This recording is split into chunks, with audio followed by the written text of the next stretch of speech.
okay for you guys, keep you on schedule.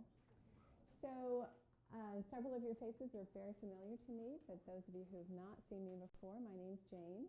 I'm one of the nurses at Blue Cross and Blue Shield. I know Tammy was here last month. Our job at Blue Cross is to work with groups like yours that are making wellness a priority in the workplace. So today we're talking about sitting. Now it's very contradictory for me to be standing up here talking to you all about you sitting. So I do want to encourage you, if you've been sitting all morning and you would like to stand, you are absolutely welcome to. And that is actually a strategy that we're going to talk about, is when could I find opportunities in my day to do a little bit of standing? So we'll get to that, but I do just really want to encourage you, if it feels like, gee, I've been sitting all day, and now I'm sitting still, just feel free to, you can even go over there and walk around. It won't bother me in the least. So I know if you've heard me speak, I always talk about this part. And every time I talk about it, it motivates me. So I'm going to talk about it again to you, which is, why do you care about your health and wellness? What's happening right now in your life that makes you realize, I should care about my health and wellness? What's going on? A lot of it to do with family. How long do you want to be around raising your family? Absolutely. So it also feels like spring outside.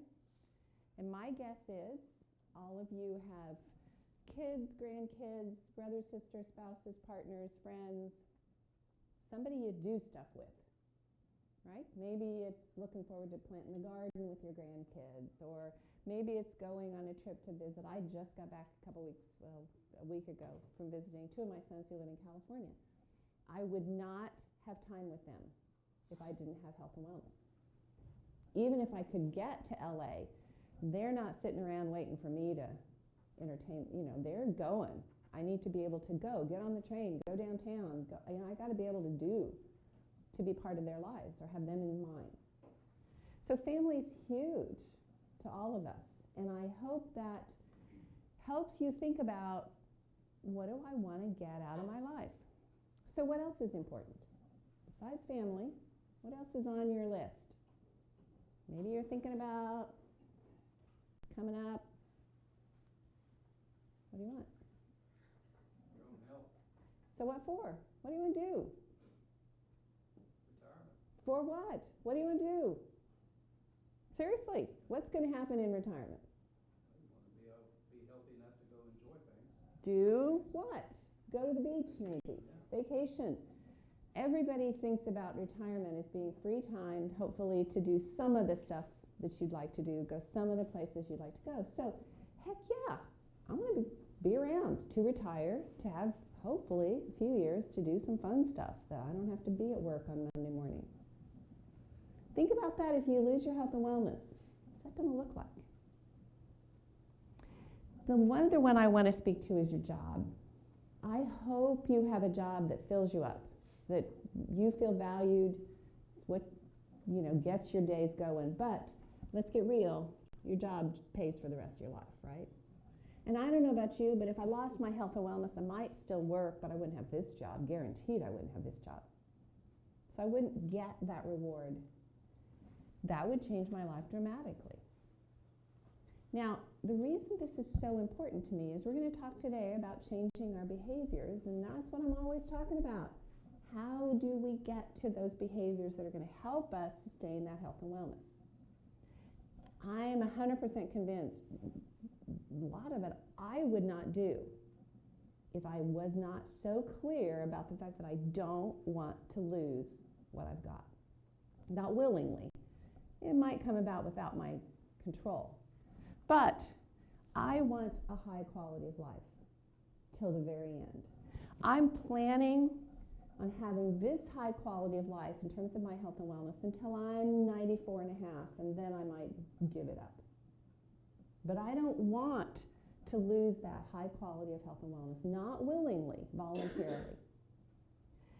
And I know you know just as well as I do that if I allow these other things to come in, gain weight, develop high blood pressure, develop diabetes, develop heart disease, I'm still probably going to live to 94 and a half or 95. Because we're all going to live long. Our medical system has taken away the good quick deaths. Even if you have a stroke or a heart attack or something, you're probably still going to live just as long as I am. You're just not going to have the same quality of health and wellness. So how do we stay on the blue line? How do I, whether you're 30 or 50, how do I plan to stay on the blue line? Well, I plan to stay there because my behaviors matter. There are 3 lifestyle behaviors that we will talk about many times that we are here, and they are tobacco use, physical inactivity, or health eating behaviors. Those 3 behaviors are directly related to whether or not I develop heart disease, type 2 diabetes, certain cancers, and many lung conditions. Directly related, meaning that 80% of my chronic disease, my change of health quality, and even my death are related to those 4 health conditions, which are directly related to whether or not I use tobacco, whether or not I get physical activity, and what I choose to eat. My behaviors, not what I inherited. That matters a little. Not whether I'm male or female. That matters a little. But 80% of it is what I choose to do. So how do I make better choices? Because it's hard. Now, tell me, do you know of one thing you either ought to continue doing or you ought to start doing to stay on the blue line? Do you know one thing? Maybe it's eat healthy, maybe it's physical activity. Do you know, raise your hand, do you know one thing you either ought to continue to do or start doing? Why don't you do it?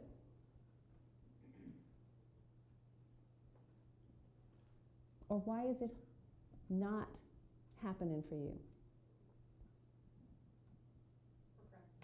We procrastinate. It's easier to not do it. It's easier not to do it. It's hard to change our behaviors and stay on the path that we know. I don't need to come and tell you what to do because you know it already. I should wear a cheerleader uniform because really what I'm here to do is cheerlead you into believing that the changes are worth it, whatever they are, or worth it to sustain. Because I can't control my age, I can't control whether I'm male or female, I can't control my family tendencies, I can't control my ethnic background. What I can control are those 3 things. They're in my control. So I gotta decide it's important. So that's what we're talking about today. We're gonna talk about physical activity, and we're gonna talk about this in the frame of, you've probably heard this, I don't use this definite frame, but the concept is that according to NIH, obesity and overweight and the relationship to physical activity are probably the second leading cause of death behind tobacco use. Now, I bet you think I'm going to talk about weight and obesity, but I'm really not. It does matter, but that's not the whole story. So I don't want you to think, oh, she's just going to talk about losing weight, because I'm not. But I don't want to ignore that physical activity has a component of our healthy weight. The important thing to remember is inactivity is the crux of what we want to talk about here. Now, this is another quote. This is Dr. James Levine from the Mayo Clinic. He says, sitting is more dangerous than smoking, kills more people than HIV, and is more treacherous than parachuting. We are sitting ourselves to death. Now, I like to think about the fact that my ancestors, even further back than what I'd call my ancestors, were cave people, right? We all descended from cave people. So picture us as a cave family, okay? We're all sitting in our cave. What do we do most of the time? What am I, as a cave lady, doing most of my days? Exactly. I'm doing something about feeding the rest of you. Hopefully you guys are out hunting. Ladies, I bet you're out gathering, right? Some of us might be sort of getting up into our 40s and being elderly, because, all right, we didn't live that long. Are we sitting all day? If we are sitting, why are we sitting? Because there's no food, right? If it's Kansas and it's 10 below, we're probably not out hunting and gathering, but if there's not much food in this cave, we have to conserve our energy. Now that's really important to think about, is when I'm active, I'm hunting or gathering. When I'm not active, I have to conserve because I'm starving to death if I use up very many calories. Because there's not a lot in the cave until spring comes, okay? It's a really important concept to hold on to because we have all descended from cave people. Physiologically, we are no different than our cave ancestors. Physiologically, we work in the same way.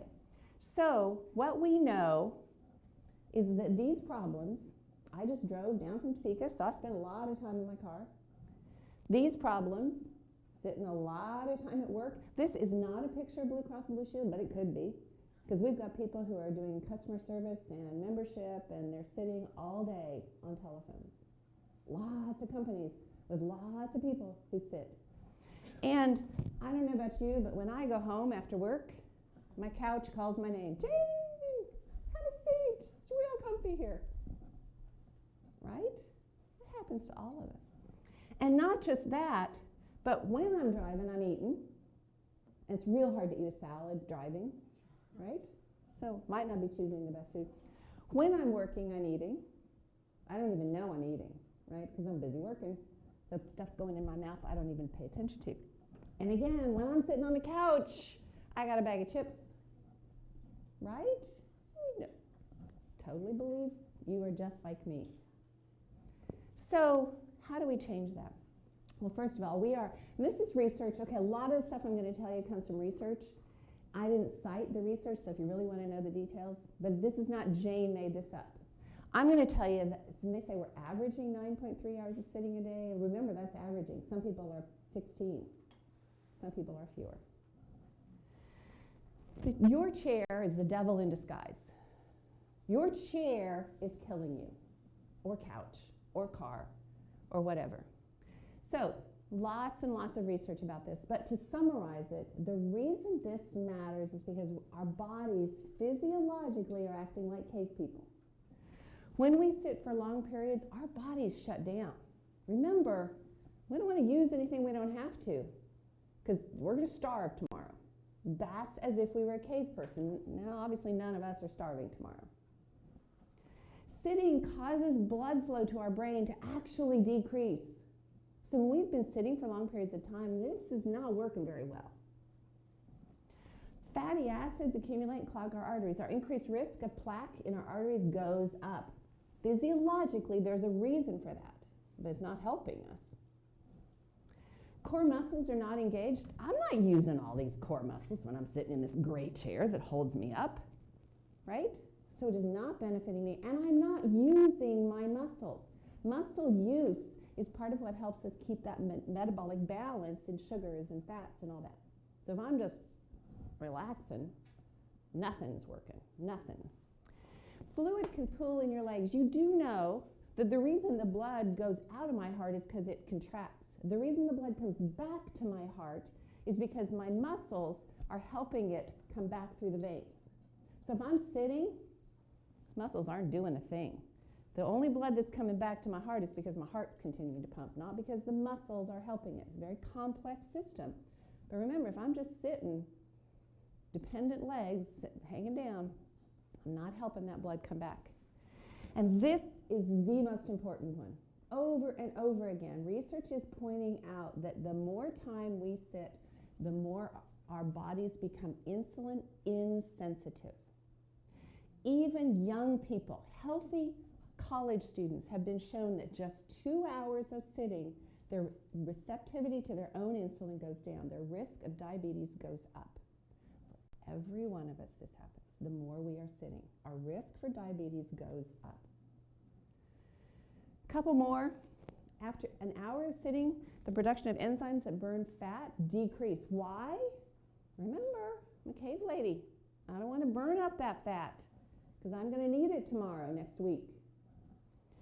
Extended sitting shows the body's metabolism affects good cholesterol levels, meaning the lipids that put me at risk for heart disease and stroke get out of whack. Increases the risk for coronary vascular disease, again, study after study. Even if I'm not overweight, if I'm sitting for long periods, my risk for heart disease is just as great as if I were overweight. Couple more. I actually happen to love this picture, just because I want to point that out to you. Obese people tend to sit more than non-obese people. I'm just telling you that's what research says, but what's the correlation? Got to be one. And then sitting for long periods of time could actually make our bottoms bigger, because sitting down puts a lot of pressure on the body tissue that make fat cells and cause them to produce more. I don't know that this is the research outcome that they meant, but I will tell you that I've heard people say, because a lot of people at Blue Cross and Blue Shield work there a lot of years, and I have heard people say, wow, you should have seen him when he started work here, because he's way different now. Is it all that sitting? I don't know, but I wouldn't ignore the possibility. So here's what we're seeing. We're seeing more diabetes, more hypertension, more depression, more cancer, more heart disease, because we are sitting so much more. So what are we going to do about it? Oh, this is a good research study. Even runners may sit too much, meaning if you got up this morning and went for a 4-mile run, that's great. But if you come to work and sit for 8 hours, drive home and sit for another 4 hours and go to bed, get up tomorrow and run, all of that extended sitting may totally derail what you got from that run this morning. So what can we do? You tell me, what can we do at work to not be sitting so much?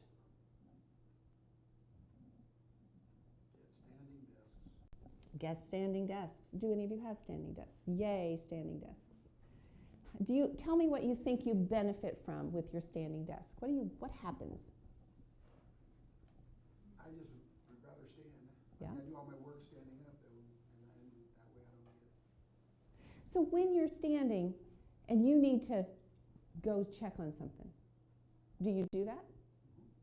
Which I think is the thing about a standing desk. So I have a standing desk, and I'll show you a picture in a second, but I have a standing desk, and I find that if a thought enters my mind, I should go check and see if we've got that pamphlet, I just go check, right? If I think, oh, I gotta go to the bathroom, I just go to the bathroom. Oh, I should ask Jennifer I just go ask Jennifer. Because let's get real, if I'm sitting at my desk, I sit here and I go, I should check for that pamphlet. I should go to the bathroom.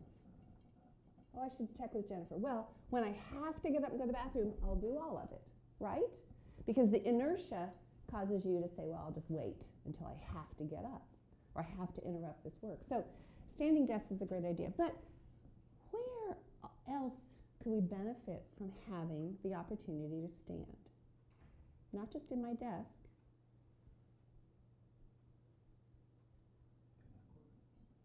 In the courtroom? You have to in the courtroom. Awesome. Like it when you see. Nice. We should cheer for that. Where else do you go during your day that you end up sitting?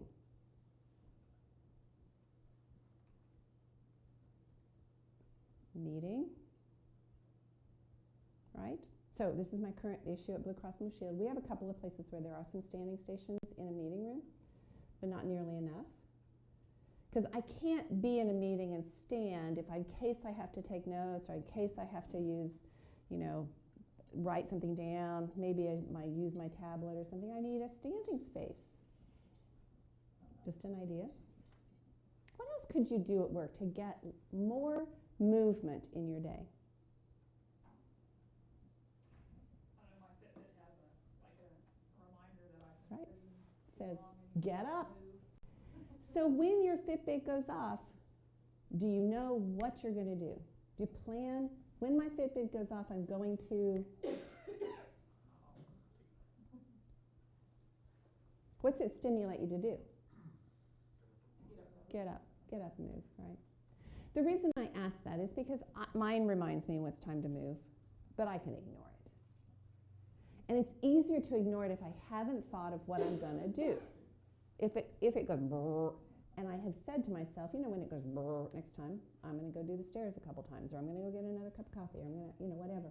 I just think that helps you not ignore it if you've thought about what am I going to do. What else? reminders, timers, right? Even if you don't have a Fitbit, maybe something that reminds you it's time to. I don't know about you, and I plant this seed. Somebody's gonna invent it. Maybe they already have. But I would love it if the computer every so many minutes would just stop working. Because you know what happens when your computer goes down. Your first reaction is, God darn it, can't do any work. Your second reaction is, well, I ought to get up and go do something because I can't do this. So wouldn't it be great if my employer would say every 15 minutes your computer will stop working, you will be preset, it doesn't make you do anything different, but you would be preset to get up and move. We should use our technology to help us, not get in the way. How about at home? What could you do at home to get out of the couch or out of the easy chair? I was actually reflecting driving down here. A couple of you might be old enough to remember when we didn't have remotes on the TV and we didn't have cell phones and you had to get up and answer the phone, you had to get up and change the channel, and we all thought that was just a hassle, but guess what? It got you out of the couch or out of the chair, or you yelled at your kids and had them do it. But what could you do at home to get more activity? Incidental.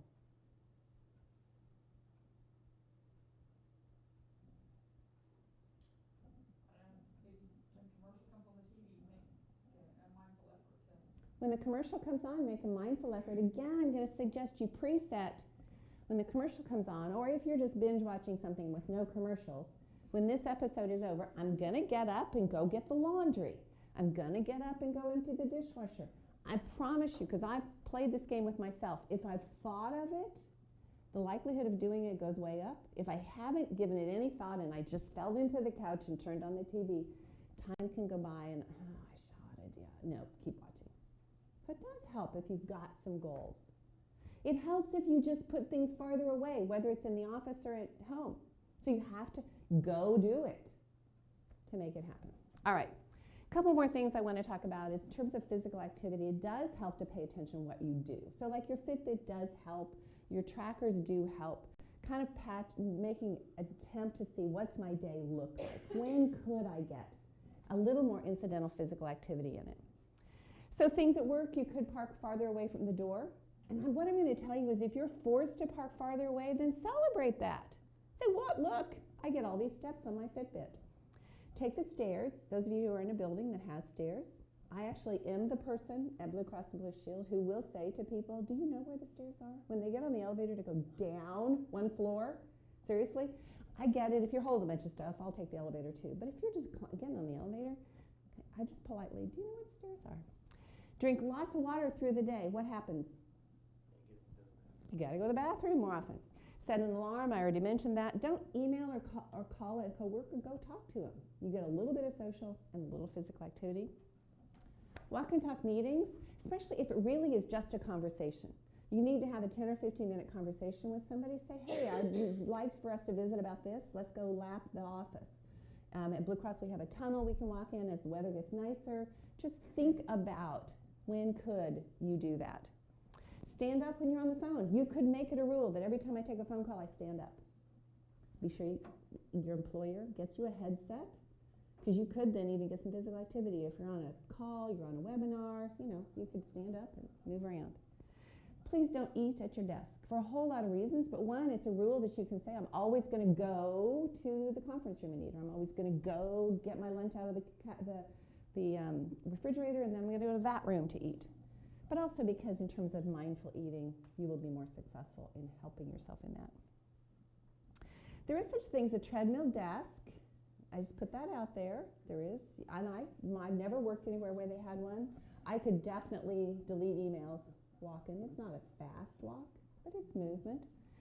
We just talked about standing desks. I will just point out the fact this is Jane's standing desk. It's made out of boxes, just covered with a cloth. They're just fine for my needs because I'm not that stationary anyway. But a standing desk is definitely a way to get some movement in your day. This is a researcher at Cornell. This is his recommendation for an ideal work pace. And that is that every 30 minutes, particularly if your job sort of requires you to sit for whatever that task is, for 20 minutes, sit and work.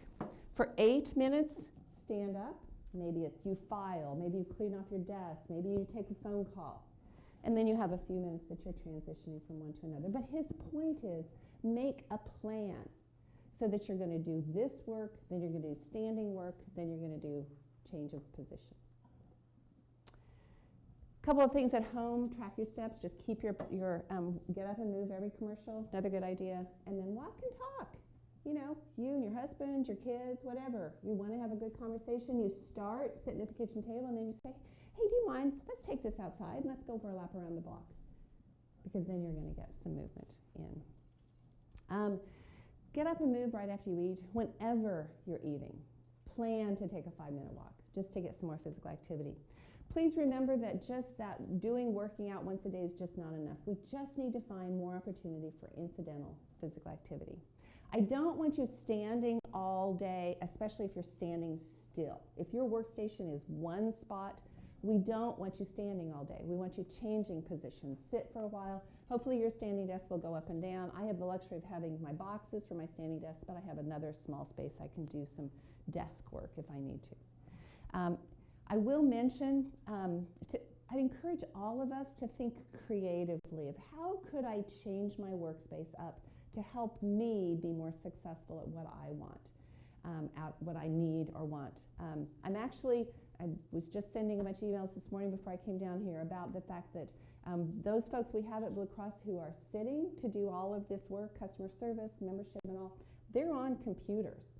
They could easily be standing at a computer station for a couple of periods of time throughout the day.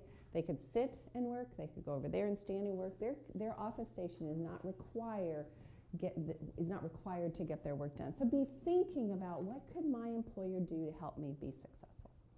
Sit, stand, and stretch. Be sure when you are standing, get some time in to do some stretches too. Remember good posture. And don't forget, sitters tend to sit, movers tend to move. If you want to be someone who moves more, just imagine the people you know who move and pattern yourself after them. We do want you to get at least 30 minutes of physical activity every day. You can get it in 10-minute bursts and it still counts. Just find some time to get some dedicated physical activity. Super important. A couple of things I want to mention. We did that one. Oh, I love this last one. Turn sitting events into walking events. If you have to take your kids, your grandkids, or somebody to practice, basketball practice, and they need you to, you got to be there for 45 minutes or an hour or something, go take a walk. Even if you're involved, it's a game. You're there a little bit early, go take a walk before the game starts or before the show starts or the whatever. So and I have 4 sons, I can't even count how many basketball games I've been to in my lifetime. But if you just go in and sit down, that's just one more sitting. If you can take that little bit of time to get some physical activity, it may contribute to your day. Now, the last thing I want to leave you with is the idea of contagion. So I love this research that was done. These 2 researchers, Christakis and Fowler, did a research project where they looked at thousands of people. They were actually looking at obesity. And remember, I'm not really talking about weight and obesity, but I want you to understand that what they found is that if you get married and your spouse becomes obese, it increases the likelihood you will become obese by like 38%. Best friend, female together, men together, if your best friend becomes obese, it's even more than that, like 48% likelihood you will also become obese. Siblings, same-sex siblings, even more, 52%. Why? Why does that happen?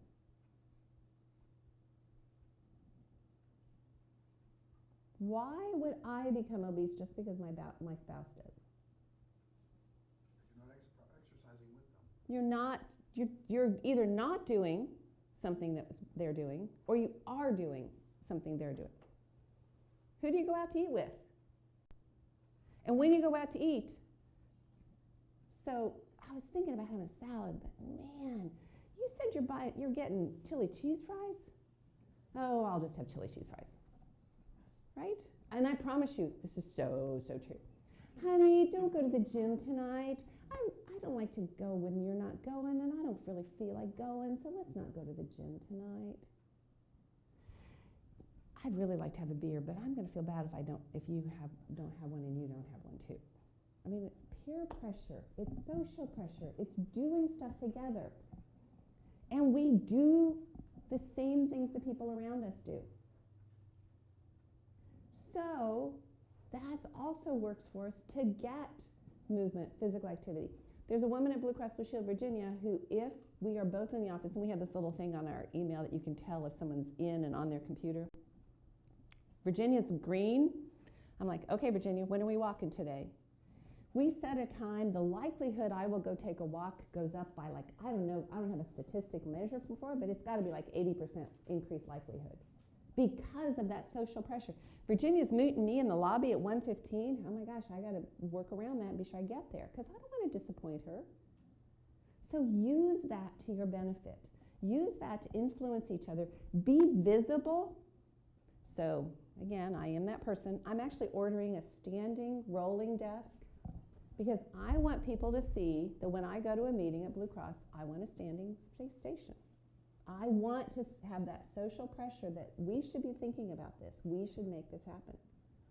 So let's use that contagion to build a culture that's what we do here at Reno County. We get up and we move. We have standing desks. We have headphone, wireless telephones so we can stand up and move around.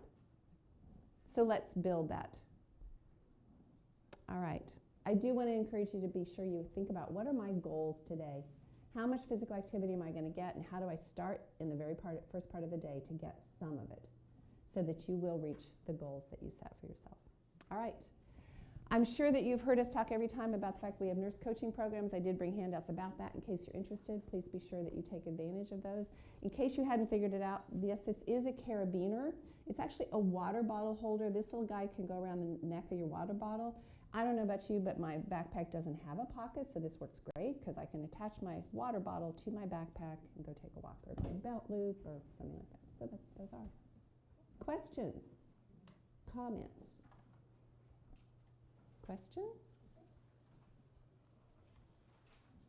All right. Thanks for coming. Thank you. See ya.